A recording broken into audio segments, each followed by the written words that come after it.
chers élèves, comment allez-vous? La séance d'aujourd'hui, c'est une séance de vocabulaire.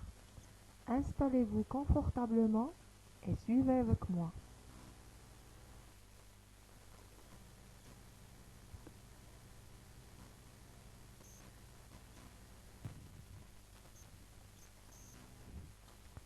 Le sens propre et le sens figuré. Nos objectifs, c'est de distinguer le sens propre et le sens figuré, comprendre des expressions employées au sens figuré.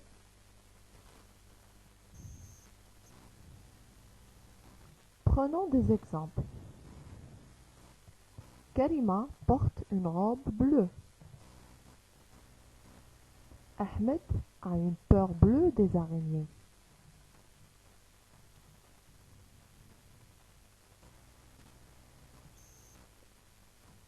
Le mot bleu veut-il dire exactement la même chose dans les deux phrases? Bien sûr que non. Le sens propre d'un mot est généralement le plus courant. Dans la phrase Karima porte une robe bleue, le mot bleu désigne la couleur du vêtement. C'est donc le sens propre. Alors que dans la phrase Ahmed a une peur bleue des araignées, le mot bleu indique que Ahmed a ressenti une peur intense. On parle alors du sens figuré.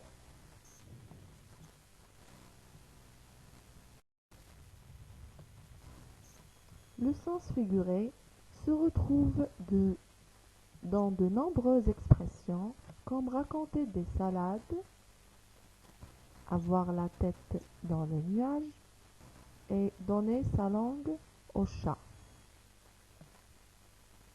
Par exemple, une expression figée est une suite de mots qu'on ne peut pas modifier. Pour la comprendre, il faut comprendre le sens général de l'image qu'elle crée.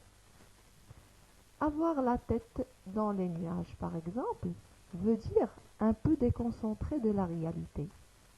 Donner sa langue au chat veut dire donner la réponse à une question. Et raconter des salades signifie raconter des mensonges.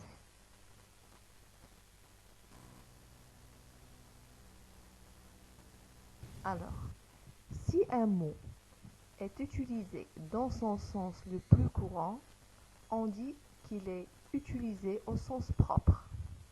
Par exemple, le jardinier ratisse les allées. Il utilise un râteau pour nettoyer les allées. Si le mot est utilisé dans un autre contexte de façon imagée, on dit qu'il est utilisé au sens figuré. Par exemple, Kamel ratisse les bouquinistes. Il n'utilise pas un râteau, mais il cherche le grimoire chez tous les marchands de livres. Le grimoire, ça veut dire un livre de magie.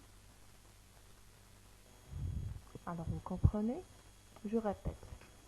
Si un mot est utilisé dans son sens le plus courant, on dit qu'il est utilisé au sens propre. Par exemple, le jardinier ratisse les allées. Il utilise un râteau pour nettoyer les allées. Alors, il ratisse les allées, ça veut dire qu'il utilise un râteau pour nettoyer les allées. Et si le mot est utilisé dans un autre contexte, de façon imagée, on dit qu'il est utilisé au sens figuré. Par exemple, Kamel ratisse les bouquinistes.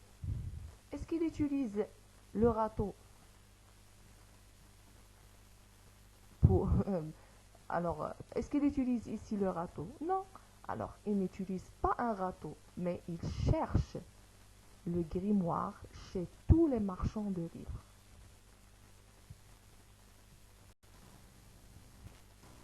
Passons son application. Dans chaque phrase, souligne le sens qui convient. Selma a dévoré son livre. Selma a mangé son livre. Ou bien Selma a bien lu son livre. Est-ce que Selma peut manger son livre? Est-ce qu'on peut manger les livres? Alors ici, Selma a bien lu son livre. Parce qu'on ne peut pas manger les livres. Très bien. Le deuxième exemple, le professeur promène son regard dans la classe. Vous avez deux phrases. Vous devez choisir le sens qui convient. Le professeur observe la classe ou bien le professeur emmène son regard en promenade.